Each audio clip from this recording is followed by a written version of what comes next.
welcome to day 9 of Most Wanted series and we are going to discuss a new chapter of NCERT that is movement and locomotion, है ना। तो चलो भाई, ये हमारा day 9 है एंड डे 9 के बाद हम क्या देखने वाले हैं? Movement and locomotion. What is locomotion? What is the difference between movement and locomotion? वो डिस्कस करते हैं सबसे पहले। तो लोकोमोशन का मतलब होता है ऐसा मूवमेंट जिसकी वजह से ऑर्गेनिज्म का प्लेस चेंज होता है, from one place to the another place. ये मूव करता है in the search of food, in the search of meat and for escape from the enemies. Got it? Clear है? ठीक है। What is movement? मूवमेंट क्या कहेंगे? Movement of body organ, movement of body organ, movement of certain parts. क्या like जैसे किसकी बात करें हम? चलो बात करते हैं मूवमेंट, जैसे सिलियरी मूवमेंट की बात करें या अमीबॉइड मूवमेंट की बात करें या मस्कुलर मूवमेंट की बात करें। These are the types of movement which are present inside the human body. चलो लोकोमोशन को एक बार डिफाइन करके देख लेते हैं। What is locomotion? Locomotion is a voluntary movement. It is a voluntary movement of an individual from one place to another. For example, walking, running, climbing, swimming are the examples of locomotion. All locomotions are movement, but all movements are not locomotion. आप कह सकते हो जितने भी तरह के locomotion होंगे, without movement locomotion possible नहीं है. Then you can say all locomotion are movement. But movement, this is movement, but it is not locomotion because the part is moving, but place का changing यहाँ पे नहीं हो पा रहा है. ठीक है? तो चलो भाई, देख लिया हम लोगों ने। आगे चलते हैं। हमारे बॉडी के अंदर टाइप्स ऑफ मूवमेंट मैंने आपको बताया कि पहला जो मूवमेंट है that is amoeboid movement. Amoeba क्या करती है? सीडोपोडिया प्रोजेक्ट करती है एंड जो भी एक्सटर्नल पार्टिकल है या एज ए फूड उसको क्या करती है? इनगल्फ करती है। सिमिलरली हमारे बॉडी के अंदर ल्यूकोसाइट्स प्रेजेंट है, डब्ल्यूबीसीज प्रेजेंट है। दिस डब्ल्यूबीसीज are just doing this type of movement to capture और टू कह सकते हो कैच करने के लिए किसको? पैथोजेंस को। चलो नेक्स्ट जो मूवमेंट है that is ciliary movement. What is ciliary movement? In which a part of body, you can say the cell of body possessing cilia move the cilia due to which gametes, जैसे आप कह सकते हो fallopian tube के अंदर this cilia are responsible for moving the ovum from one part to the another part of the oviduct. Next ciliary movement के बाद जो एग्जाम्पल है that is muscular movement. Muscular movement क्या होगा भाई? This is muscular movement where muscles are involving and moving the part of the body. You can say the movement of the body, movement of forelimb and movement of hindlimb. These are included under the muscular movement. अब muscles की बात करते हैं। Muscles क्या है भाई? एक specialised tissue है। This muscles have a special property in comparison of other cell of the body. कहो कि मैम क्या स्पेशलिटी है इसके अंदर? This muscles have potential to extend. क्या कर सकता है भाई? बहुत लार्ज एक्सटेंड तक क्या कर सकता है? ये एक्सटेंड कर सकता है। As well as contractile property का है, रिगेन कर सकता है अपना शेप। और तो और इन मसल्स की वजह से हमारे बॉडी के अंदर जितने भी इनवॉलेंट्री मूवमेंट है as well as voluntary movement are possible. चलो भाई, मसल्स के टाइप्स की बात करें। What are the types of muscles? भाई हमारे बॉडी के अंदर 3 major types of muscles present हैं। पहला है स्केलेटल मसल्स, दूसरा है विसरल मसल्स एंड तीसरा है कार्डियक मसल्स। स्केलेटल मसल्स की बात करें, what is skeletal muscles? Those muscles which are associated with the bones of the skeleton system. Bones के साथ एसोसिएटेड है and these are voluntary in nature. आप कह सकते हो ये वॉलंटरी नेचर के होते हैं, है ना। तो स्केलेटल मसल्स की बात बता दी। और इन मसल्स के पास एक और खासियत क्या है कि जब इनको माइक्रोस्कोप के नीचे हम देखते हैं तो there is a pattern of क्या भाई? Overlapping of muscle fiber and यहाँ पे बैंड दिखाई देता है, dark band and light band, है ना। तो इसका जो डिटेल है अपन मसल का जब स्ट्रक्चर पढ़ेंगे तो वहां पे, तो this is dark band, this is light band, फिर डार्क बैंड क्या करता है भाई? ये ओवरलैप करता है ना। और इस तरह के अरेंजमेंट को हम क्या कहते हैं? स्ट्रिएटेड कहते हैं। किस में हेल्प करेगा? To maintain the body posture as well as locomotion and voluntary movement. Second type of muscles की बात करें, visceral muscles. Those muscles which are present in major viscera of our body like stomach, lungs, heart and ढेर सारे भाई organs gastrointestinal tract के अंदर। These are क्या है? विसरल मसल्स हैं। These are involuntary in nature और नॉन स्ट्रिएटेड होते हैं। नॉन स्ट्रिएटेड का मतलब यहाँ पे बैंडिंग पैटर्न प्रेजेंट नहीं होता। ठीक है, स्मूथ मसल्स होते हैं ये। बात करते हैं कार्डियक मसल्स की। This is the most special muscle in our body. कहो कि मैम वाई मोस्ट स्पेशल, क्या बोल रहे हो? तो these muscles have a special property, they never get fatigue, कभी भी फैटिग नहीं होते।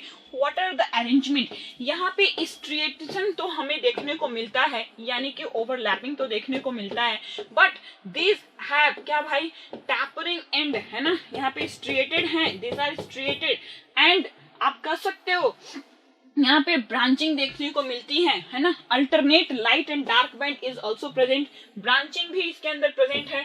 आपको याद रखना है branching is present in cardiac muscles as well as आपको यह याद रखना है कि पैटर्न के बावजूद, है ना, alternate dark band and light band के बावजूद ये क्या है, इनवॉलंटरी नेचर के हैं। नेक्स्ट आगे बात करें टाइप्स ऑफ मसल्स के बाद स्केलेटल मसल्स के स्ट्रक्चर की बात करें तो हमारे बॉडी के अंदर जितने भी स्केलेटल मसल्स हैं उनका अरेंजमेंट कुछ इस तरीके से बंडल के फॉर्म में प्रेजेंट होता है। दिस आर द बंडल्स, है ना, यहाँ पे क्या है आप देख सकते हो, this are the bundles of muscles, है ना। Each muscle bundles are associated, suppose that is this marker, है ना, ये मार्कर है, एक मसल बंडल है, तो ऐसे ऐसे ढेर सारे मार्कर ले लें और उसको हम क्या करें, एक रबर बैंड, 3-4 रबर बैंड के हेल्प से क्या करें, एक बंडल बना लें। Then each marker is presenting one muscle fiber and these muscle fibers always kept inside the group, है ना, हमेशा एक ग्रुप में रखे जाते हैं हमारे बॉडी के अंदर। These are the groups. एक मसल बंडल को हम क्या कह रहे हैं, फासिकल, और इस मसल बंडल के चारों तरफ एक रैपिंग है, किसका भाई, कोलाजन के फाइबर्स का एक रैपिंग है and this wrapping are known as, आप कह सकते हो फैसिया। आउटर मोस्ट जो रैपिंग है कनेक्टिव टिश्यू का दैट इज फैसिया, है ना, ये फैसिया है। तो फैसिकल आपने देखा बंडल एंड दिस बंडल्स आप कह सकते हो एक मार्कर दूसरे मार्कर के बीच में भी, वहां दो मसल बंडल के बीच, सॉरी, दो मसल फाइबर के बीच में भी यहाँ पे क्या प्रेजेंट होगा, कनेक्टिव टिश्यू होगा जो दोनों को बंडल में क्या करेगा, कनेक्ट करके रखने का काम करेगा। चलो भाई हमने ये देख लिया। साथ ही आप ये देखोगे कि इन मसल बंडल्स के बीच में blood capillaries and nerve fibers are क्या है भाई, प्रेजेंट हैं। ये क्या करते हैं भाई, यहाँ पे न्यूट्रिएंट्स प्रोवाइड करते हैं as well as neural excitation impulses provide करने का काम करते हैं। और अब डिटेल में अपन क्या देखें, एक मसल फाइबर का स्ट्रक्चर देखते हैं, है ना। तो देन कंसंट्रेट हियर, क्या है, मान लो सपोज दैट एक ये मसल फाइबर है, I am talking about one muscle fiber, okay.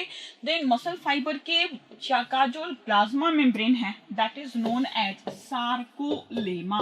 Lemma word is coming from plasma membrane and sarco word is coming for muscle से रिलेटेड के लिए हम कौन सा वर्ड यूज करते हैं, सार्को, तो सार्कोलेमा, ठीक है, ठीक है। अब इसके अंदर जो साइटोप्लाज्म है इसको हम क्या कह देंगे, सार्कोप्लाज्म, है ना, सार्कोप्लाज्म। अब इस सार्कोप्लाज्म के अंदर एक स्पेशल ऑर्गन है, that organ is known as, आप कह सकते हो सिनसाइटियल मसल फाइबर होते हैं हमारे बॉडी के अंदर, ढेर सारे न्यूक्लियस इसके अंदर प्रेजेंट होंगे और इन न्यूक्लियस के अलावे यहाँ पे ढेर सारे क्या प्रेजेंट हैं, endoplasmic reticulum and this endoplasmic reticulum are acting as a reservoir of calcium +2 ion एंड इसी को हम क्या कहते हैं, sarcoplasmic reticulum, sarcoplasmic reticulum. Okay, clear हो गया। तो हमने क्या कहा भाई कि ये क्या है, रिजर्वॉयर है, किसका, कैल्शियम +2 आयंस का। इसके साथ ही साथ एक और स्ट्रक्चर इसके अंदर प्रेजेंट है जो मसल के स्ट्रक्चर को क्या बनाती है, बहुत ही खास बनाती है। These are muscle filaments, myofilaments, जो प्रोटीनेशियस नेचर के होते हैं। मेजर टाइप ऑफ प्रोटीन आप कह सकते हो जो यहाँ पे इन्वॉल्व है दैट इज, आप क्या कहोगे भाई कि मायोसिन एंड एक्टिन। जो लाइट ब्लू कलर का मैंने खींचा है that is actin, fibrin actin या थिन फिलामेंट आप कह दो। थिन फिलामेंट के अंदर और भी प्रोटीन प्रेजेंट है जैसे ट्रोपोनिन, ट्रोपोमायोसिन एंड जो ऑरेंज कलर का मैं बैंड खींच रही हूँ दीज आर डार्क बैंड का फॉर्मेशन करेंगे भाई एंड दीज आर कह सकते हो मेरोमायोसिन, थिक बैंड है ये, ठीक है। तो थिन बैंड, थिक बैंड इस तरीके से ओवरलैप करके इसके अंदर प्रेजेंट है। यहाँ पे क्या क्या देख लिया आपने, सार्कोलेमा देख लिया, है ना। सार्कोलेमा के बाद आपने क्या देखा, सार्कोप्लाज्मिक रेटिकुलम देखा, सार्कोप्लाज्म देखा, है ना। सार्कोप्लाज्मिक रेटिकुलम कैल्शियम +2 का रिजर्वॉयर देख लिया। यहाँ पे ढेर सारे आपने ये देख लिए मायोफिलामेंट्स देख लिए। दिस मायोफिलामेंट्स क्या करते हैं, एक दूसरे के ऊपर स्लाइड करते हैं और मसल के अंदर कॉन्ट्रैक्शन एंड रिलैक्सेशन का प्रोसीजर एग्जीक्यूट होता है। साथ ही एक और चीज आपको यहाँ पे समझना है, क्या समझना है भाई कि जो न्यूरॉन सेल्स होते हैं, दिस न्यूरॉन सेल्स है ना, क्या करते हैं, जुड़ते हैं, किन के साथ जुड़ते हैं, इस मसल फाइबर के सार्कोलेमा के साथ, यानी सार्कोलेमा के ऊपर न्यूरोमस्कुलर जंक्शन प्रेजेंट है। कैसे प्रेजेंट है भाई, देखें यहाँ पे टेलोडेंड्रिया, एंड टेलोडेंड्रिया के पास क्या है, सिनेप्टिक नोब है, एंड दिस सिनेप्टिक नोब क्या बना रहा है, न्यूरोमस्कुलर जंक्शन, और यहाँ पे जो प्रेजेंट है, क्या प्रेजेंट है यहाँ पे, neurotransmitter, and this neurotransmitter are acetylcholine, ACH है ना, दिस, अब ये क्या कहेंगे, प्री सिनेप्टिक मेम्ब्रेन और पोस्ट सिनेप्टिक मेम्ब्रेन। तो ये जो जंक्शन है, ये वाला, इसी को हम क्या बोल रहे हैं, neuromuscular junction. This junction is known as, इसको हम क्या कहेंगे, न्यूरोमस्कुलर जंक्शन है ना, न्यूरोमस्कुलर ओके जंक्शन। तो these are the basic concept जो आपको आने चाहिए एक मसल फाइबर के बारे में। ऐसे ऐसे ढेर सारे मसल फाइबर मिल करके बना रहे हैं फासिकल मसल बंडल, ठीक है, and these muscle bundles are wrapped inside of fascia, एक फैसिया के अंदर, एंड ये स्ट्रक्चर आपका यहाँ पे हो गया clear. This is the diagram of NCERT।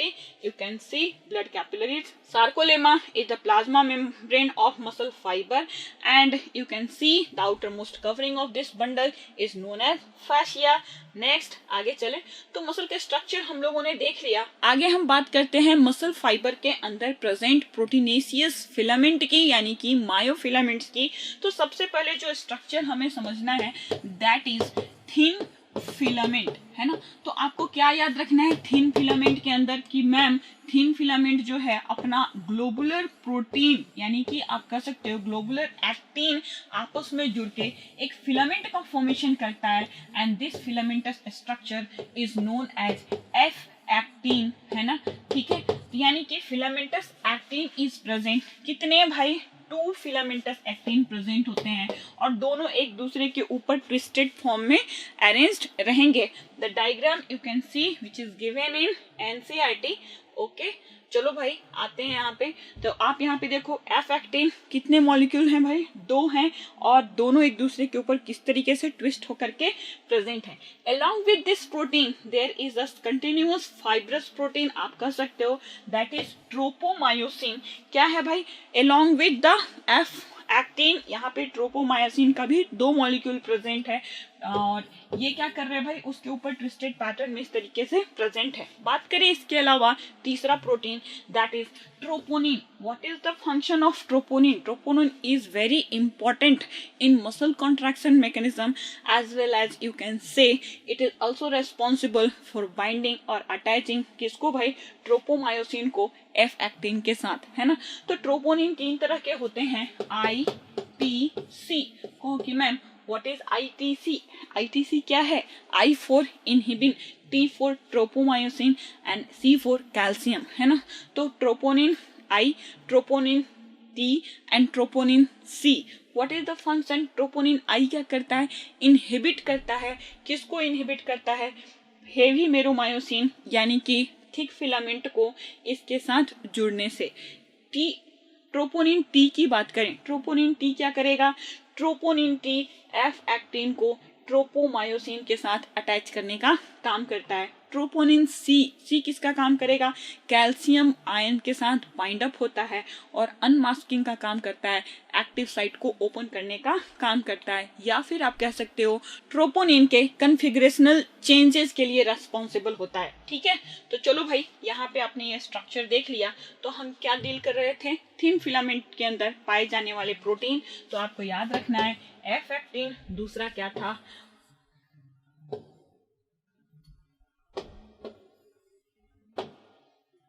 Tropomyosin. ठीक है, और तीसरा क्या था, ट्रोपोनिन। ठीक है, थिन फिलामेंट के अंदर ये 3 प्रोटीन आपने देख लिया। और थिक फिलामेंट के अंदर आपको याद रखना है, thick filament is made up of किसका, मेरोमायोसिन। मेरोमायोसिन। ठीक है, चलो भाई मेरोमायोसिन हम लोगों ने देख लिया है ना। चलो दिस इज द स्ट्रक्चर। अब कहो कि मैम थिक बैंड के अंदर मेरोमायोसिन क्या है, अब ये this is the thick filament का एक यूनिट है, पॉलीमराइज्ड फॉर्म में प्रेजेंट होता है। तो ऐसे ऐसे कई यूनिट मिलकर के मेरोमायोसिन प्रोटीन का फॉर्मेशन करेंगे, और ये मेरोमायोसिन का टेल पोर्शन है, this is known as tail and this portion is known as head, है ना। इसका जो मॉलिक्यूलर वेट होगा कम होगा, इसलिए इसको बोलते हैं लाइट मेरोमायोसिन, है ना। जबकि ये वाला जो पोर्शन है ये इसका मॉलिक्यूलर वेट ज्यादा होता है, तो इसे हम क्या बोलेंगे, हेवी मेरोमायोसिन। चलो भाई ये हो गया complete. Light meromyosin is known as, आप इसको कह रहे हो टेल। हेवी मेरोमायोसिन के अंदर दो साइट्स प्रेजेंट हैं, तो this one is responsible for binding with actin, है ना। एक्टिन के एक्टिव साइट से जुड़ने के लिए यहाँ पे साइट प्रेजेंट है, and these two sites are responsible for binding with ATP, ATP के साथ बाइंड अप करते हैं, या फिर इसको आप कह सकते हो एटीपी बाइंडिंग साइट, और ऊपर वाला क्या कहलाएगा, एक्टिन बाइंडिंग साइट्स। चलो ये कंसेप्ट क्लियर हुआ। ये सारे यानी कि आप कह सकते हो कि मेरोमायोसिन ढेर सारे पॉलीमराइज होकर के थिक फिलामेंट का फॉर्मेशन करते हैं। ओके चलो भाई ये कंप्लीट हुआ अपना, है ना। आप इस डायग्राम में देखो थिक फिलामेंट कहाँ पे प्रेजेंट है, ये जो डार्क कलर में रिप्रेजेंट किया गया है मसल फिलामेंट को, that is thick filament, and जो लाइट ऑरेंज कलर में जो रिप्रेजेंट किया गया है that is thin filament made up of troponin, है ना, tropomyosin and actin, while thick filament is made up of, किसका बना हुआ है ये, मेरोमायोसिन का, जहां पे LMM और HMM प्रेजेंट है, ठीक है। तो this structure is for representing the arrangement of thick filament as well as thin filament। बहुत easily आप देख सकते हो किस तरीके से एक दूसरे के साथ ये overlap करते हैं। Then you have to memorize the pattern of arrangement of this protein in muscle fibre. क्या है भाई जरा देखें, तो यहाँ पे देखो ये जो लाइन है दिस इज जेड लाइन, इसको हम क्या कह रहे हैं, Z line. To Z line के बीच जो मसल फाइबर का अरेंजमेंट है इसे हम कहते हैं सार्कोमेयर। तो सार्कोमेयर में Z line to Z line खींच लिया, यहाँ पे आप क्या देख रहे हो, टू जेड लाइन, बीच में जो अरेंजमेंट प्रेजेंट है इसी को हम क्या कह रहे हैं, सार्कोमेयर, ठीक है। अब यहाँ पे क्या हो रहा है भाई, यहाँ पे आधे दूर में, है ना, वन ये वाला सेक्शन ये लाइट फिलामेंट, है ना, यानी कि आप कह सकते हो एक्टिन का जो फिलामेंट है वो, है ना। ठीक इसके नीचे बीचों बीच क्या प्रेजेंट है, थिक फिलामेंट। अब सुनना ध्यान देना, जहां पे थिक फिलामेंट प्रेजेंट नहीं है तो this portion is known as I band. I band में क्या है, आई बैंड का मतलब आइसोट्रोपिक बैंड, है ना। तो isotropic band is this part क्या है जहां पे थिक फिलामेंट प्रेजेंट नहीं है, ठीक है। अब वो पोर्शन जहां पे सिर्फ और सिर्फ थिक फिलामेंट प्रेजेंट है इसी को हम कहेंगे एच जोन, है ना, this section is H zone, या फिर इसी को हम बोलेंगे बीचों बीच यहाँ पे एक इमेजिनरी लाइन क्रॉस करता है जिसको हम क्या बोलते हैं, एम लाइन, है ना। तो एम ये वाला पोर्शन जहां पे सिर्फ और सिर्फ थिक फिलामेंट प्रेजेंट है इसको हम क्या कह देंगे, एच जोन। अब कहो कि ma'am what is A band, A band किसको कहेंगे मैम, सुनना ध्यान देना, ए बैंड में क्या है, thick filament as well as thin filament section. कौन सा, यहाँ पे देखो दिस पोर्शन कहाँ से लेके कहाँ तक, जिसमें वो पोर्शन जिसमें थिक फिलामेंट और थिन फिलामेंट कंटिन्यूसली प्रेजेंट है, ये सेक्शन यानी कि H zone will be included inside the A band. तो समझ में आ गया, H zone, I band and A band, है ना। तो ए बैंड का जो पोर्शन होता है इसे हम क्या कहेंगे, अनाइसोट्रॉपिक बैंड। क्या कहेंगे इसको हम, अनाइसोट्रॉपिक बैंड। तो ध्यान में रखना है आपको, what is I band and what is Z line, what is M line, है ना। दो जेड लाइन के बीच का जो स्ट्रक्चर है दैट इज सार्कोमेयर, और सार्कोमेयर के बाद तो आपको याद रखना है क्या, जेड लाइन याद रखना है, ठीक है, एम लाइन याद रखना है सेंटर में, है ना, टू जेड लाइन के बीच sarcomere, thin filament, thick filament, जो पोर्शन थिन और थिक फिलामेंट दोनों रखेगा दैट इज ए बैंड, ठीक है।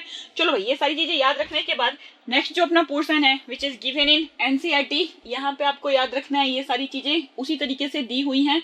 बीच वाला जो डार्क लाइन है दैट इज आप कह सकते हो डार्क में जो प्रेजेंट कर रहा है दैट इज थिक फिलामेंट, और जो लाइट लाइन है वो क्या है, थिन फिलामेंट है। बीच वाला सेक्शन आप देख रहे हो एच जोन, है ना, I band, Z line present है, टू जेड लाइन के बीच sarcomere, and this portion is known as I band, है ना।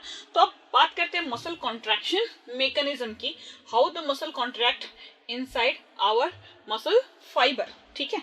तो मसल कॉन्ट्रैक्शन मैकेनिज्म में एटीपी कंज्यूम होता है ना, और this ATP are responsible for forming of cross bridge, है ना।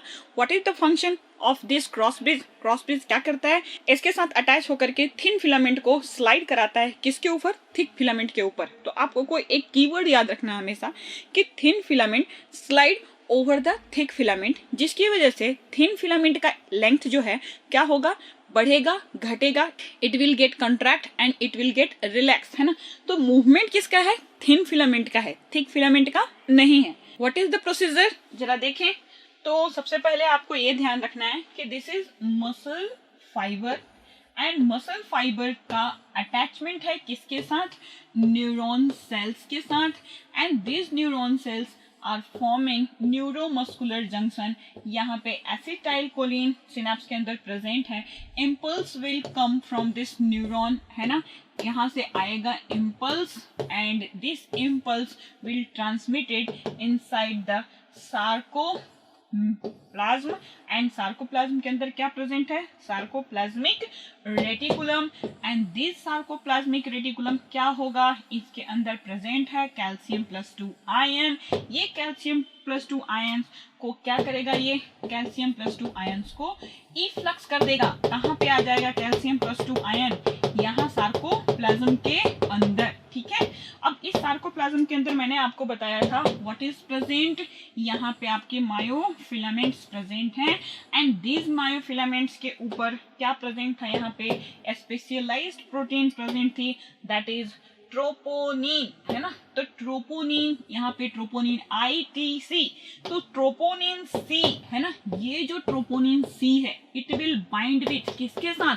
कैल्शियम +2 आयन के साथ बाइंड करेगा, और बाइंड करके ये जिसने जो क्या कर रखा था, एक्टिव साइट को मास्क कर रखा था, तो यहाँ पे कन्फिग्रेशनल चेंजेज होगा। ये ट्राइमर जो ITC ट्रोपोनिन ITC है, ये एक बार इस तरीके से रोटेट हो जाएगा, और रोटेट होने की वजह से क्या हो जाएगी? अनमास्किंग हो जाएगी। किसकी? बाइंडिंग साइट, किसके साथ? मायोसिन के साथ बाइंड करने वाला जो एक्टिन का साइट है, active site, that will get unmask, है ना।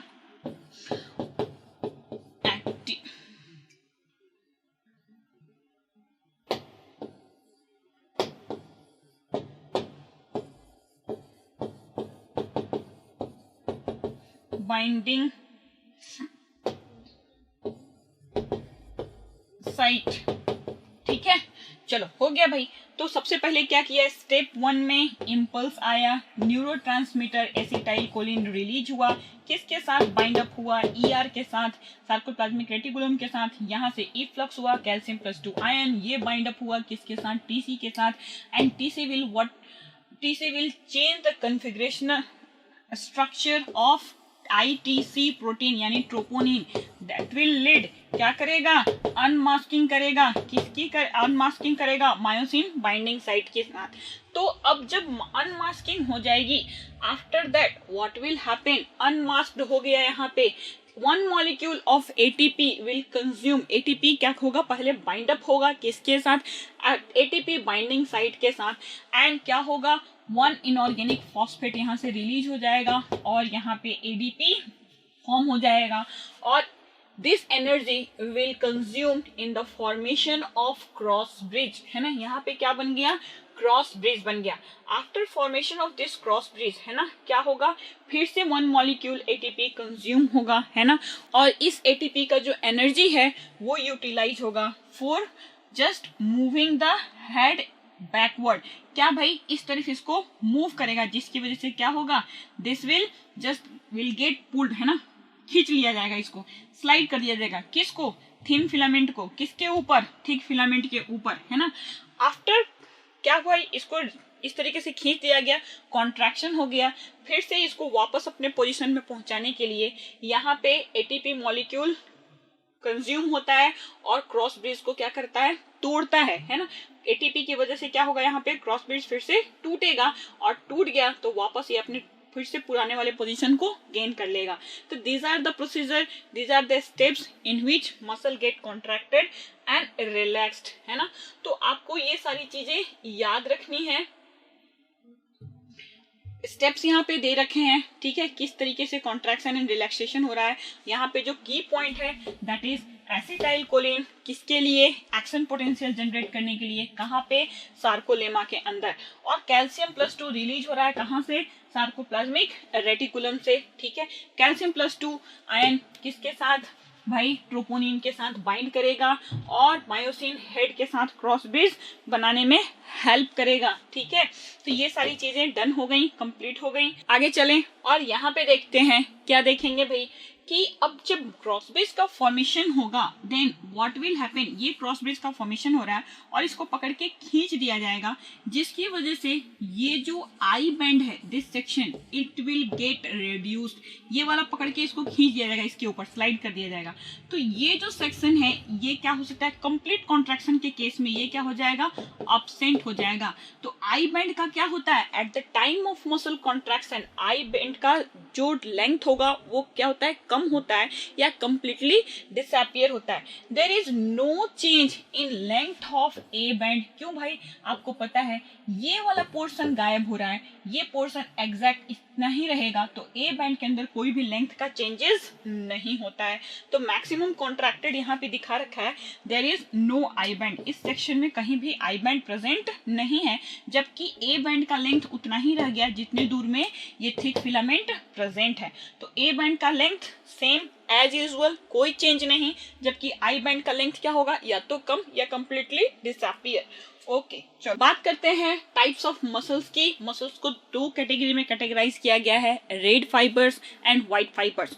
व्हाट इज रेड फाइबर्स, जिन मसल फाइबर के अंदर मायोग्लोबिन प्रोटीन ज्यादा होगा वहां पे उसको हम क्या कह देंगे, रेड फाइबर्स। वहां पे ऑक्सीडेशन का प्रोसीजर भी क्या होगा, जल्दी जल्दी होगा, यानी कि रेस्पिरेशन भी क्या होगा, फास्ट होगा, मैक्सिमम अमाउंट में वहां पे ऑक्सीजन अवेलेबल होगा। They are more efficient muscles. बात करते हैं व्हाइट फाइबर्स की, जहां पे मायोग्लोबिन की मात्रा कम होगी, वहां पे क्या होगा भाई, व्हाइट फाइबर होगा, लेस एफिशिएंट होगा, लेस ऑक्सीजन सप्लाई होगा उन मसल्स को। तो in comparison of white fibers, red fibers are more active, more energetic. आप कह सकते हो वहां पे ज्यादा muscle contraction and relaxation process आराम से होगा without any fatigue. Aerobic muscles भी इनको कहते हैं। क्वेश्चन देखें, क्वेश्चन क्या है भाई, calcium is important in skeletal muscle contraction because it क्या करता है, कंसेप्ट हमें पता है कि ma'am troponin I, troponin T and troponin C की बात करें तो आई टी सी में troponin C will bind with calcium +2 ion and it will unmask, क्या करता है भाई, अनमास्क करता है, किसके, एक्टिन के ऊपर प्रेजेंट जो एक्टिव साइट है उनको अनमास्क करने का काम करता है। तो लिख रहा है binds to troponin to remove the masking of active sites on actin for myosin. This is the correct answer. बाकी आंसर देखने की जरूरत ही नहीं है, इफ यू वांट देख सकते हो। चलो क्वेश्चन पूछ रहा है lack of relaxation between successive stimuli in sustained muscle contraction is known as. बोल रहा है एक ऐसा कंडीशन जिसके अंदर कंटिन्यूअस स्टिमुलाई मिल रहा है, बार बार कॉन्ट्रैक्शन हो रहा है, पर वहां पे रिलैक्सेशन के लिए क्रॉस ब्रिज टूट नहीं रहा, रिलैक्स नहीं हो रहा है, तो ऐसे कंडीशन को हम क्या कहते हैं, ऐसे कंडीशन को हम बोलते हैं टिटेनस, है ना, टिटेनाई बोलते हैं इसको। ओके चलो क्वेश्चन है sliding filament theory can be best explained as. 2015 NEET का क्वेश्चन है भाई। आप देखो स्लाइडिंग फिलामेंट थ्योरी के ऊपर क्या होगा भाई। तो इसमें स्लाइडिंग फिलामेंट थ्योरी में हम लोगों ने क्या देखा कि थिन फिलामेंट क्या कर रहा है, ओवरलैप कर रहा है किसके ऊपर, थिक फिलामेंट के ऊपर, तो एक दूसरे को पास कर रहा है। बट इन दिस पासिंग किसका लेंथ कम हो रहा है, थिन फिलामेंट का लेंथ कम हो रहा है, जबकि थिक फिलामेंट के लेंथ के अंदर कोई भी चेंजेस नहीं आएंगे। तो आपको याद रखना है यहाँ पे कि किसके अंदर लेंथ के अंदर चेंजेस हो रहा है, थिन फिलामेंट, थिक फिलामेंट में कोई चेंज नहीं हो रहा है। तो यहाँ पे ऑप्शन देखें जरा, देखो भाई actin and myosin filament do not shorten, बोल रहा है कि दोनों शॉर्ट नहीं करता, तो ये यहीं पे खत्म हो गया। When myofilament slide past each other, myosin filament बोल रहा है कि थिक फिलामेंट शॉर्टेन, ये भी रॉन्ग हो गया। when myofibrils slide past each other, actin filament shorten, सही है, while myosin filament do not shorten, ये भी सही है। यानी करेक्ट ऑप्शन हमारा कौन सा है, सी है। और डी देखें एक बार, एक्टिन एंड मायोसिन फिलामेंट्स दोनों शॉर्टेन करते हैं, ये रॉन्ग हो गया। तो करेक्ट ऑप्शन क्या है भाई स्लाइडिंग फिलामेंट थ्योरी के हिसाब से, ऑप्शन सी। चलो नेक्स्ट, अगला जो सेक्शन है इस चैप्टर के अंदर that is skeleton system. What is skeleton system? Skeleton system के अंदर हम क्या देखने वाले हैं, तो हमारे बॉडी के अंदर बहुत सारे बोन्स प्रेजेंट हैं। They are articulating with this muscles and playing important role to maintain the body shape as well as in movement and locomotion. Without this bone structure you can't move properly, you have to crawl on the surface like insects, like annelids, है ना। Then skeleton system में देखें, पूरे skeleton system के अंदर ढेर सारे bones हैं। Total number of bones is 2006। You can see this skeleton system, यहाँ पे देख रहे हो, है ना, पूरा एक कंप्लीट स्केलेटन सिस्टम यहाँ पे प्रेजेंट है ना। अब पूरे स्केलेटन सिस्टम को हम दो कैटेगरी में कैटेगराइज कर रहे हैं। The first category is axial skeleton system. कहो कि ma'am what is axial skeletal system? तो हमारे बॉडी का जो मेन एक्सिस है ना, जिसके बेसिस पे कंप्लीट बॉडी का मूवमेंट हो रहा है, कंप्लीट बॉडी का एक ढांचा बना हुआ है, that is axial skeleton system. You have to memorize the part of axial skeleton is skull, rib cage and vertebral column along with this, आप कह सकते हो ये सारे के सारे along with this sternum। Okay, clear हो गया, डन। फिर से रिपीट कर रही हूँ once again, skull, vertebral column, rib cage along with this sternum, ठीक है, एंड पूरा का पूरा ये स्ट्रक्चर क्या कहलाएगा? Axial skeleton system. अब एक्सियल स्केलेटन सिस्टम में टोटल नंबर ऑफ बोन्स कितने प्रेजेंट हैं? 80, है ना। अब 80 में आपको याद रखना है स्कल, यानी कि ये जो पार्ट है यहाँ पे टोटल 22 बोन्स प्रेजेंट हैं, और जिसमें 22 में 8 बोन्स क्या है भाई? क्रेनियल बोन्स हैं, और बाकी जो 14 बोन्स हैं दैट इज फेशियल बोन। कहो कि मैम इतने ही बोन्स प्रेजेंट हैं क्या इस हेड सेक्शन में, यहाँ से लेके यहाँ तक? नहीं बेटा जी, इसके अलावा और भी 7 बोन्स प्रेजेंट हैं। कौन कौन से वो 7 बोन प्रेजेंट हैं? तो आपको याद रखना है ईयर ऑसिकल्स। ईयर ऑसिकल्स की संख्या कितनी है आपको पता है? 6, है ना। 3 into 2 6, एंड प्लस क्या भाई, एक टंग बोन प्रेजेंट है जिसको हम बोलते हैं हाइवाइड बोन, है ना। तो टोटल नंबर ऑफ बोन्स ये नेक पोर्शन से ऊपर वाला सेक्शन में 29 होता है। एनसीईआरटी बोलती है स्कल के अंदर 22 बोन्स, जिसमें 8 क्रेनियल बॉक्स यानी ब्रेन बॉक्स का जो बोन है वो, एंड 14 फेशियल। इसके अलावा एनसीईआरटी बोल रही भाई hyoid, U shaped bone and ear ossicles are also present in this section. Axial skeleton के अंदर सबसे पहले स्कल बोन के नाम देखे हैं ना, तो ये हम किसकी बात कर रहा है? ये कुछ फेशियल बोन्स की बात कर रहा है और कुछ क्रेनियल बॉक्स की बात कर रहा है ना। तो क्रेनियल बॉक्स के अंदर जो प्रेजेंट है बोन्स, सबसे पहले ये वाला जो सेक्शन है फ्रंट वाले पोर्शन में, दैट इज फ्रंटल। तो you can see very well this bone is known as frontal. संख्या कितनी होगी? 1, है ना। बात करते हैं साइड, अपर साइड वाला, ये वाला, दिस इज पेरिएटल। संख्या कितनी होगी? 2, है ना। बात करते हैं ये वाला section, this is temporal, and temporal की संख्या कितनी होगी? 2। सबसे पीछे की तरफ पोस्टीरियर पार्ट में यहाँ जो बोन्स प्रेजेंट है दैट इज ऑसिपिटल 1, ठीक है। और इसके अलावा एक बोन प्रेजेंट है जो बटरफ्लाई सेपेड होता है, that is sphenoid, and ethmoid bone is forming the floor of the cranial box. Even sphenoid is also forming the floor of the cranium box. तो क्रेनियम बॉक्स क्या जो floor बना रहा है that is sphenoid and ethmoid, and their numbers are respectively 1 and 1, ठीक है। Total number of bones you can count it here, 2 2 1 5 and 3 8। Total 8 bones हमने आपको दिखा दिए। बाकी जो बोन्स यहाँ एनसीईआरटी डिस्क्राइब कर रही है that is lacrimal bone, I orbit के अंदर प्रेजेंट होता है। नजल बोन, नजल चैम्बर के अंदर प्रेजेंट है। And zygomatic bone, this bone है ना, जिसको चिक बोन भी बोलते हैं, दिस इज जाइगोमेटिक, है ना। देन जाइगोमेटिक बोन, ठीक है। उसके बाद मैक्सिला, अपर जॉ का बोन है मैक्सिला, एंड लोअर जॉ का जो बोन होता है सबसे स्ट्रॉन्गेस्ट है, और यहाँ पे कॉन्डाइलर जॉइंट की हेल्प से किसके साथ अटैच्ड है? अपने स्कल्स के साथ। Only 1 movable bones in skull. Skull का फेशियल बोन्स के अंदर मात्र एक ऐसा बोन है जो मूवेबल है फेशियल में, दैट इज मैंडिबल, ठीक है। हाइवाइड बोन क्या है? एक ऐसा बोन है जो किसी भी बोन के साथ आर्टिकुलेट नहीं करता, सारे के सारे मसल्स के साथ आर्टिकुलेट करता है। नेक मसल्स, टंग मसल्स, है ना। तो फेरेंजियल मसल्स, हाइवाइड बोन आप यहाँ देख रहे हो, यू सेपेड बोन प्रेजेंट यहाँ पे। मैंडिबल देख लिया, मैक्सिला देख लिया, जाइगोमेटिक देख लिया, लैक्रिमल देख लिया, ठीक है। तो these are the bones which is mentioned inside NCERT. You have to memorise their location according to the image, ठीक है। आगे चले नेक्स्ट एक्सेल स्केलेटन में जो अगला पार्ट हम देखने वाले हैं स्कल के बाद, that is our rib cage. Rib cage है ये। तो रिब केज के अंदर क्या क्या प्रेजेंट है? Anteriorly there is a bone which is known as sternum, and sternum is divided into 3 part. First part ऊपर वाला जो सेक्शन है that is manubrium, and middle part is known as body, and सबसे नीचे जो part है, सबसे नीचे वाला जो सेक्शन है, this section is known as xiphoid process, है ना। तो ये वाला जो सेक्शन है यहाँ पे मैं इसको लिख रही हूँ, this is xiphoid process, body and manubrium. After that क्या देख रहे हैं हम कि यहाँ पे कितने नंबर ऑफ रिब्स प्रेजेंट हैं? You can see very clearly 12 pair of ribs are present here, and these are articulating with sternum as well as posteriorly with vertebrae। ठीक है, तो anteriorly कहाँ से कहाँ तक?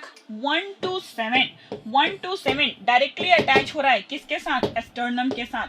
1 to 7 डायरेक्टली स्टर्नम के साथ, इसलिए से हम क्या कर रहे हैं? True ribs.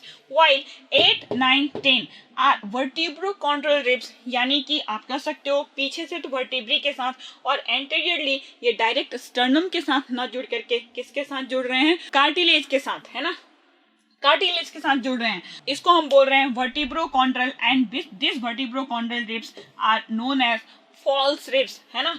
Remaining 2 ribs are क्या है भाई? फ्लोटिंग रिब्स हैं, ये अटैच नहीं होते ना ही स्टर्नम के साथ ना ही कार्टिलेजेस के साथ। Then these are floating 11 and 12, तो फ्लोटिंग रिब्स आपको याद रखना है। और आगे की बात करते हैं, रिब्स के स्ट्रक्चर की बात करते हैं, तो you have to look at this structure. NCERT बात करती है, किसकी बात करती है कि रिब्स आर फ्लैट बोन, है ना।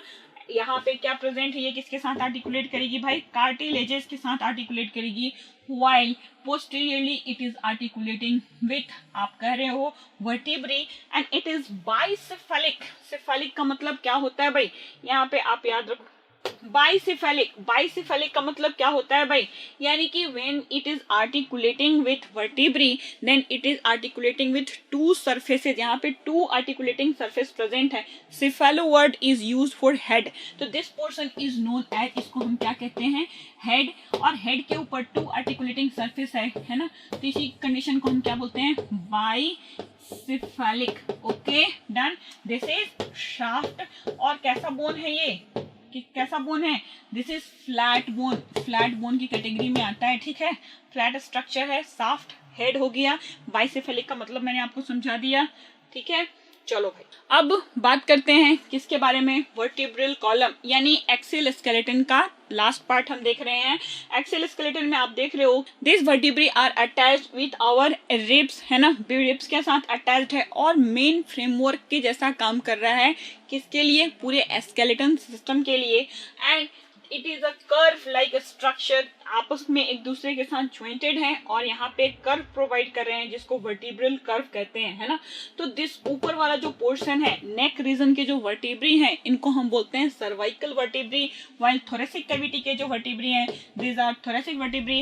एंड एब्डोमिनल रीजन के जो वर्टिब्री हैं, this are called lumbar vertebrae. And pelvic region के जो वर्टिब्री हैं, this are sacrum and coccyx. You have to memorise their numbers. Cervical में C7, है ना, आपको याद रखना है C7, T12, ठीक है। And lumbar L5, sacrum, sacrum is also 1 and coccyx is 1 and they are fused है भाई। तो सैक्रम का S5 विच इज फ्यूज्ड, तो इसको हम 1 कंसिडर करके चलते हैं। कॉक्सिक्स का 4 बोन्स यहाँ पे फ्यूज्ड हैं और इनकी संख्या क्या होती है? 1, ठीक है। तो यहाँ पे टोटल नंबर ऑफ वर्टिब्री आपको याद रखना है, it is 26 in number 26। Total कितना हुआ भाई? 26। यू कैन काउंट, है ना, 19, 12 and 7, 19, 19 and 5, 24, 25 and 26. You have to count sacrum as a 1 unit and coccyx is also considered as a 1 unit according to the NCERT। इसको 1 consider करते हैं। इसके बाद आगे बात करते हैं अपेंडिकुलर स्केलेटन की, है ना। अपेंडिकुलर स्केलेटन, अपेंडिजेस, यानी कि जहाँ पे हिंड लिम एंड फोर लिम की बात हो रही है, leg bone and hand bone, है ना। तो जो हैंड के अंदर, अपने आपके अपर आर्म के अंदर जो बोन्स हैं, इसको हम क्या कहेंगे? फोर लिम, है ना। और लेग्स के अंदर जो बोन है ना, नीचे वाले सेक्शन में पेल्विक गर्डर के बाद जो बोन्स हैं, है ना, वो सारी के सारी क्या कहलाएंगे? हिंड लिम कहलाएंगे, ठीक है। तो अपेंडिकुलर स्केलेटन में क्या बांटा भाई, आपको याद रखना है girdles as well as forelimbs and hind limbs के बोन। तो अपर आर्म के अंदर जो बोन्स हैं, टोटल नंबर ऑफ बोन्स आपको याद रखना है। अपर आर्म्स के अंदर टोटल नंबर ऑफ बोन्स कितने प्रेजेंट हैं, 30। देखो आप यहाँ पे देख सकते हो, है ना। Humerus 1, radius 1, ulna 1, carpals 8, 8 3 11, 11 5 16 and 14। Total कितना हो गया, 30। सिमिलरली लोअर लिम्ब के अंदर भी टोटल नंबर ऑफ बोन्स 1 1 1 3 7 10 10 और 5 15 और 15 और 14 29 और एक 1 फटेला प्रेजेंट है, यानी कि ईच लिम्ब के अंदर total number of bones 30 present है। अरेंजमेंट देखें जरा, ठीक है। You can see the diagram here very clearly, है ना। ये किसका है भाई, लेग बोन है ना, और हैंड बोन है। तो दिस इज योर लेग वाला लेग पोर्शन है ना। और इसमें सबसे ऊपर वाला जो बोन है दैट इज फीमर, है ना। ये this is one is tibia, और पीछे वाला फिबुला, है ना। टिबिया एंड फिबुला ये क्या है भाई, नीचे लोअर लेग का है, ठीक है। ये थाई बोन है जिसको हम फीमर बोल रहे हैं। स्ट्रॉन्गेस्ट बोन होता है हमारे बॉडी का। टिबिया की बात करें anteriorly and fibula is posteriorly for supporting the calf muscles. ये वाला जो पोर्शन है that is called tarsals. Tarsal के अंदर 7 बोन्स प्रेजेंट होते हैं। मेटाटार्सल्स आर 5 एंड फाइलेंजेस आर 14, है ना। आपको याद रखना है यहाँ पे 14। क्या फॉर्मूला होता है फाइलेंजेस का, you can see it very clearly in this image। क्या होता है फॉर्मूला, 2, है ना। 2 के अंदर फर्स्ट जो 2 है आपका 2 3 3 3 3, है ना। तो 2 3 3 क्या हो गया भाई, total number of bones 14। These are metatarsals, है ना। 1 2 3 4 5, यहाँ पे 5 मेटाटार्सल्स हो गए। And these are tarsals bone. Total number कितना हो जाएगा टार्सल्स का, 7।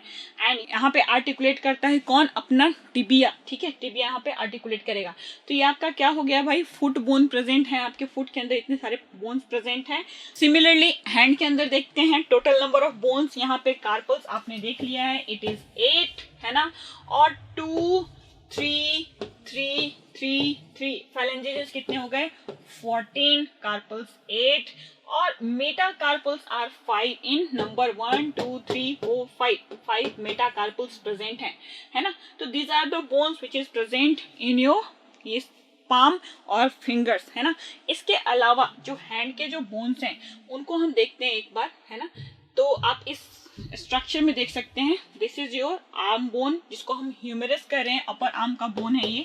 एंड यहाँ पे एक प्रेजेंट होता है छोटा सा डेल्टॉइड रिड्ज जिसके हेल्प से मसल्स इंसर्ट होता है, डेल्टॉइड मसल्स यहाँ पे। एंड आगे की बात करते हैं, जो ह्यूमेरस का जो अपर पोर्शन है that is rounded in projection and articulating with the glenoid cavity which is formed bye scapula and clavicle. Scapula और क्लाविकल आपस में मिलकर के यहाँ पे एक राउंडेड कैविटी बनाते हैं that is called glenoid cavity. इसके साथ आर्टिकुलेट करने वाला जो स्ट्रक्चर है दैट इज हेड ऑफ ह्यूमेरस। ह्यूमेरस का जो नीचे वाला जो पोर्शन है यहाँ पे क्या प्रेजेंट है, lateral epicondyle and median epicondyle. अब ये लेटरल एपिकॉन्डाइल और मेडियन एपिकॉन्डाइल किसके टच में रहेंगे, नीचे वाला bone which is radius and ulna के टच में रहते हैं, ठीक है। अब अल्ना आर्टिकुलेट करता है किसके साथ, ह्यूमेरस के ट्रोक्लियर नॉच के साथ। यहाँ पे ट्रोक्लिया प्रेजेंट है, ट्रोक्लिया के ऊपर आर्टिकुलेट करता है अपना ulna. If you want to see the ulna you can see it very clearly in this image, है ना। This bone is known as ulna. इसी को हम क्या कह रहे हैं, अल्ना कह रहे हैं। अल्ना के पास क्या प्रेजेंट है, ट्रोक्लियर नॉच प्रेजेंट है जो ट्रोक्लिया ऑफ ह्यूमेरस के साथ आर्टिकुलेट करेगा and it will form here hinge joint, ठीक है। अब यहाँ पे आपको याद रखना है कि अल्ना का जो ये ट्रोक्लियर नॉच है इसके ऊपर वाला जो पोर्शन है उसको हम बोलते हैं ओलोक्रेनल प्रोसेस एंड नीचे वाला जो प्रोसेस है दैट इज कोरानॉइड प्रोसेस, ठीक है। अब सेकंड बोन है अपना रेडियस, है ना। किस साइड में भाई, थंब वाले साइड में। And this radius is articulating with ulna and there is क्या प्रेजेंट है यहाँ पे, पिवोट जॉइंट प्रेजेंट है जिसको रेडियो अल्नर जॉइंट कहते हैं, ठीक है। तो this are the arrangement of this bones. Ulna आपने देख लिया, रेडियस देख लिया एंड ह्यूमेरस भी हो गया। नीचे लेग बोन की बात करते हैं, थाई बोन की बात करते हैं। तो थाई के अंदर कौन सा बोन प्रेजेंट है, that is femur. It is your femur, femur है ये, है ना। फीमर के अंदर ऊपर वाला जो पार्ट है हेड है एंड हेड का जो पोर्शन है it is articulating with acetabulum. यहाँ प्रेजेंट है एसिटाबुलम, तो आपको याद रखना है acetabulum is a cavity which is formed by the fusion of ilium, ischium and pubic bone of pelvic girdle. Pelvic girdle के 3 बोन्स आपस में फ्यूज होकर के एक कैविटी का फॉर्मेशन करते हैं, दैट इज एसिटाबुलम। एंड इस एसिटाबुलम के साथ आपके थाई बोन का हेड पोर्शन इसके साथ आर्टिकुलेट करता है। ज्वाइंट का जो यहाँ पे टाइप है that is ball and socket joint, ठीक है। तो अभी हमने क्या देखा, स्ट्रक्चर ऑफ फीमर। फीमर के साथ आर्टिकुलेटिंग जो बोन है that is our tibia and fibula, ठीक है। टिबिया ठीक इसके नीचे आकर के यहाँ पे अरेंज होता है, ठीक है। और आपको यहाँ पे याद रखना है फीमर के अंदर ये जो छोटा सा जो प्रोजेक्शन ऊपर की तरफ उठा हुआ है दैट इज ग्रेटर ट्रोकेंटर, और नीचे वाला जो पोर्शन है जिसको बोलते हैं lesser trochanter, okay. And this portion is known as shaft. नीचे कॉन्डाइल प्रेजेंट है, तो lateral and median epicondyles, where femur का जो एपिकॉन्डाइल है यहाँ पे आकर के इसके साथ आर्टिकुलेट करता है टिबिया के साथ। टिबिया और फीमर के बीच में यहाँ बीचों बीच ये राउंडेड बोन प्रेजेंट है विच इज पटेला। यहाँ पे पटेला आर्टिकुलेट करेगा और यहाँ पे फॉर्मेशन होता है नी ज्वाइंट का। नी ज्वाइंट आपको पता होगा, इसको हम क्या कहेंगे, हिंज ज्वाइंट या सिनोवियल ज्वाइंट का एक टाइप है, ठीक है। चलो भाई आगे चलें। तो हम लोगों ने देख लिया forearm and lower limb के सारे बोन्स, है ना। After that we are going to discuss pectoral girdle का। पेक्टोरल गर्डल का फॉर्मेशन किस बोन से होगा, तो that is scapula and clavicle. Scapula and clavicle आपस में मिल करके एक कैविटी का फॉर्मेशन कर रहे हैं, दैट इज ग्लिनोइड कैविटी। जैसा कि आपको पता है कि इसका हेड यानी ह्यूमरस का हेड आर्टिकुलेट करेगा इस ग्लिनोइड कैविटी के साथ। बात करते हैं पेक्टोरल गर्डल। तो पेक्टोरल गर्डल में सबसे पहले आप स्कैपुला के स्ट्रक्चर को देखो। What is the structure of scapula? Scapula के स्ट्रक्चर को देखते हैं। This is a triangular bone and blade like structure, यहाँ पे ब्लेड इसको बोलते हैं। और यहाँ पे एक स्पाइनल प्रोसेस प्रेजेंट है जिसको स्पाइन कहेंगे। दिस स्पाइनल प्रोजेक्शन का अपर पार्ट क्या कहलाता है, एक्रोमियन प्रोसेस। और पीछे वाला जो पार्ट है दैट इज कोराक्वाइड प्रोसेस। तो acromion process, coracoid process along with the process of clavicle, तीनों मिलकर के क्या बनाएंगे, एक कैविटी का फॉर्मेशन करेंगे, दैट इज ग्लिनोइड कैविटी। क्या क्या याद रखना आपको, acromion process, coracoid process and this is blade, है ना। और this portion is known as spine. चलो स्कैपुला कंप्लीट हुआ। Clavicle, you can see the clavicle in this diagram. Clavicle की बात करें तो clavicle is a cylindrical bone present at this region. इसको हम क्या कहेंगे, कॉलर बोन भी कहते हैं, विस्ट बोन भी कहते हैं। तो this structure is known as clavicle.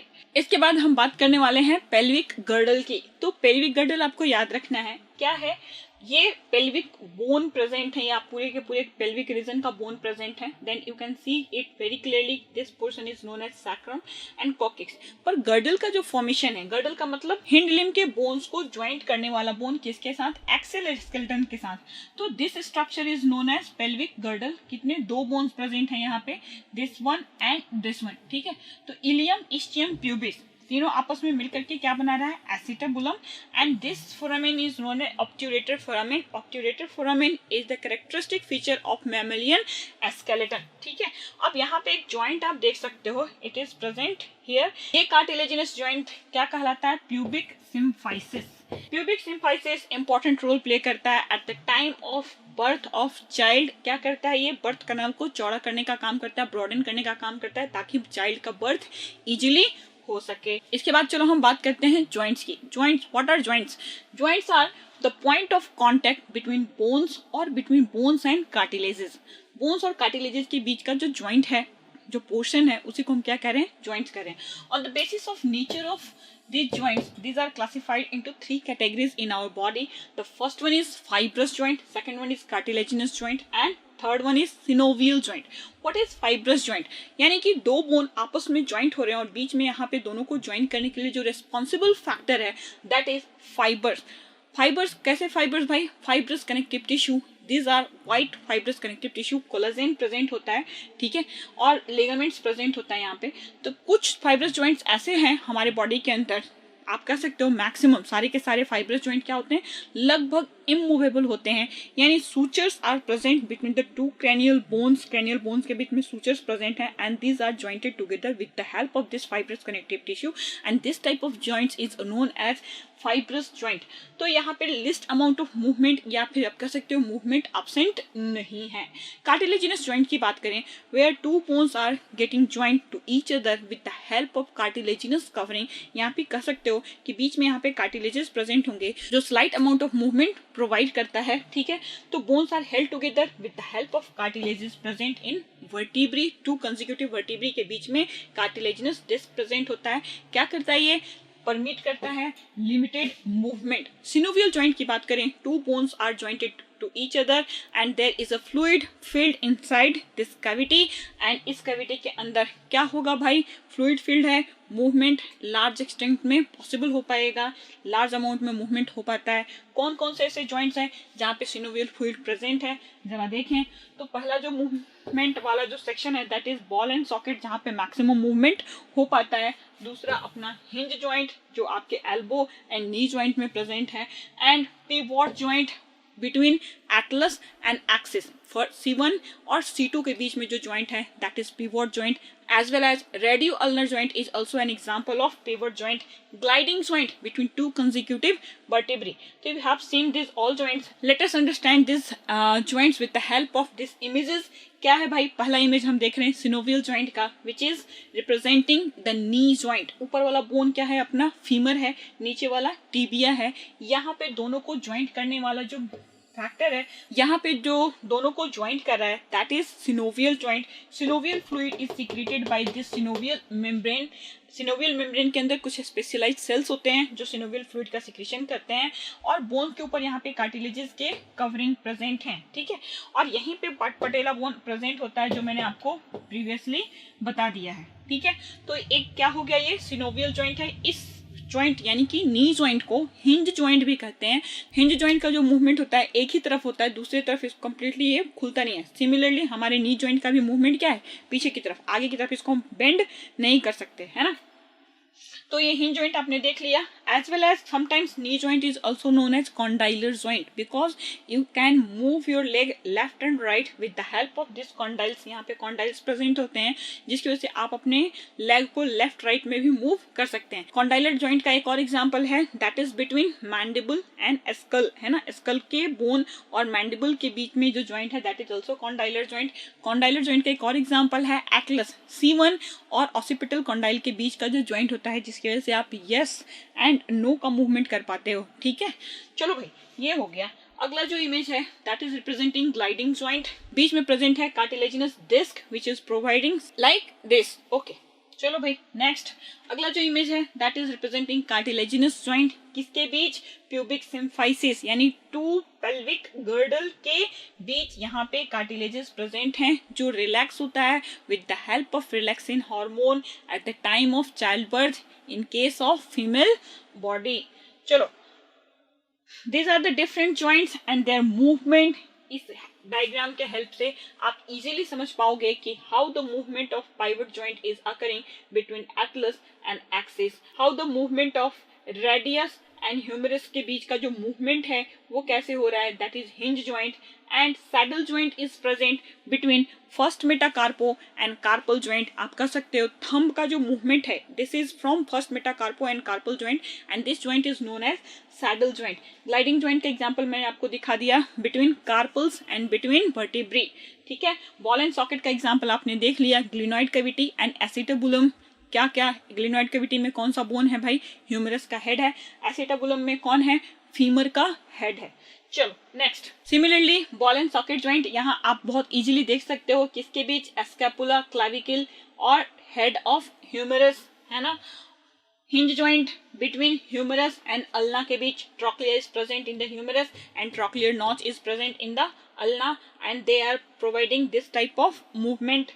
Next gliding joint है बिटवीन द कार्पल्स, ओके। चलो भाई वर्टिब्री के बीच में भी क्या प्रेजेंट है, यहाँ पे कार्टिलेजिनस डिस्क प्रेजेंट है which is also providing gliding joint. चलो भाई क्वेश्चन देखें तो क्वेश्चन पूछ रहा है pivot joint between atlas and axis. अभी हम लोगों ने देखा पिवोट जॉइंट एटलस और एक्सिस के बीच कैसा जॉइंट है। क्या ये फाइब्रस जॉइंट है? क्या यहाँ पे मूवमेंट नहीं होता? बिल्कुल नहीं। क्या ये कार्टिलेजिनस जॉइंट है? यहाँ पे कार्टिलेजेस प्रेजेंट है? बिल्कुल नहीं। क्या ये सैडल जॉइंट है? सैडल जॉइंट का एग्जांपल आपको पता है, first metacarpo and carpal joint. This is not the joint. तो बच गया कौन सा? Synovial joint. यहाँ पे सिनोवियल फ्लूइड प्रेजेंट है। तो आपको याद रखना है कि pivot joint, ball and socket joint, hinge joint, this all are example of synovial joint. ठीक है, चलो भाई आगे देखें। Which of the following joints would allow no movement? कहाँ पे मूवमेंट ना के बराबर होता है, मूवमेंट नहीं होता है, तो that joint is fibrous joint. कहाँ? क्रेनियल बोन्स के बीच फाइबर्स प्रेजेंट हैं जो मूवमेंट को रेस्ट्रिक्ट करते हैं, as well as your teeth and gums के बीच भी फाइब्रस जॉइंट है जो मूवमेंट को परमिट नहीं करते। जो सबसे पहला डिसऑर्डर है दैट इज माइस्थेनिया ग्रेविस। जो कीवर्ड है इसके लिए आपको वो याद रखना है, that is auto immune disorder. यानी कि हमारे इम्यून सिस्टम का ही पार्ट हमारे बॉडी पार्ट के अगेंस्ट काम करने लगता है। जो पार्ट अफेक्टेड होता है वो क्या है, जरा देखो। आपने देखा this neurons are attaching with muscles with the help of neuromuscular junction. और यहाँ पे टेलोडेंड्रिया के एंड पे जो सिनेप्टिक नॉब है इसके अंदर प्रेजेंट है एसिटाइल कोलिन। बट यहाँ पे एसिटाइल कोलिन को रिसीव करने के लिए रिसीवर्स प्रेजेंट हैं। In case of Myasthenia gravis, this receiver of acetylcholine will get destroyed by our immune responses। यानी हमारा इम्यून सिस्टम इस एसिटाइल कोलिन को रिसीव करने वाले न्यूरोमस्कुलर जंक्शन के ऊपर जो ये रिसीवर हैं इनको क्या कर दिया जाता है? डिस्ट्रॉय कर दिया जाता है, जिसकी वजह से मसल्स के अंदर इम्पल्स जनरेट नहीं होगा, या आप कह सकते हो एक्शन पोटेंशियल जनरेट नहीं होगा, इम्पल्स पास आउट नहीं होगा, जिसकी वजह से मसल्स के अंदर contraction and relaxation mechanism execute नहीं होगा। In long term muscle will get क्या हो जाएगा? वीक हो जाएगा और पैरालाइज हो जाएगा। Generally this disorder is not curable.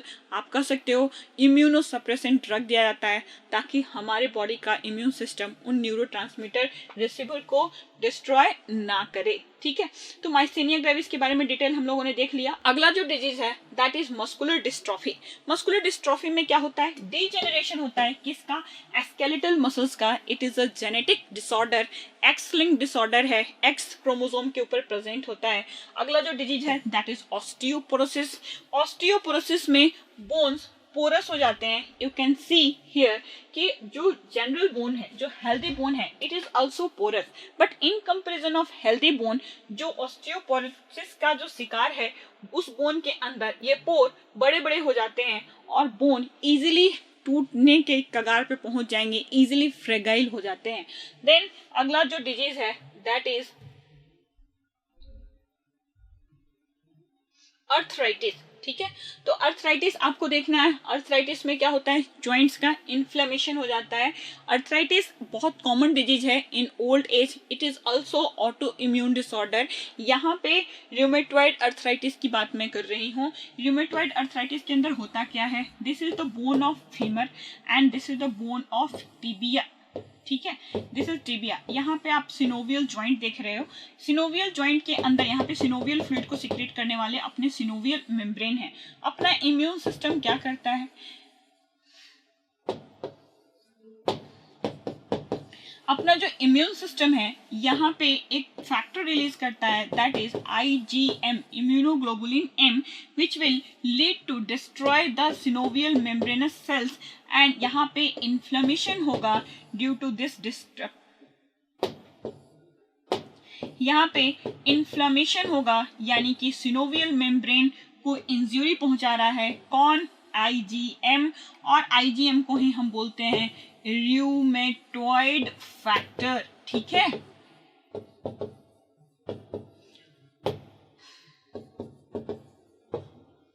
आगे चलते हैं। Next, due to this destruction and inflammation यहाँ पे छोटे छोटे कैल्शियम +2 आयंस के ग्रेन्यूल्स डिपोजिट होने लगेंगे जिनको हम बोलते हैं pannus, and this pannus will lead to the destruction of cartilaginous wrapping over the bone. ये कार्टिलेज भी क्या करने लगेंगे? यहाँ पे टूटने लगेंगे।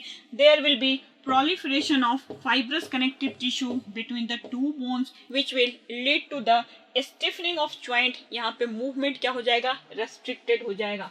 तो हमने आर्थराइटिस की बात कर ली, गाउट की बात करते हैं। What is gout? गाउट के अंदर, ज्वाइंट्स के अंदर क्या एक्यूमुलेट हो जाता है, uric acid, due to which inflammation होता है। You can understand this with the help of this diagram.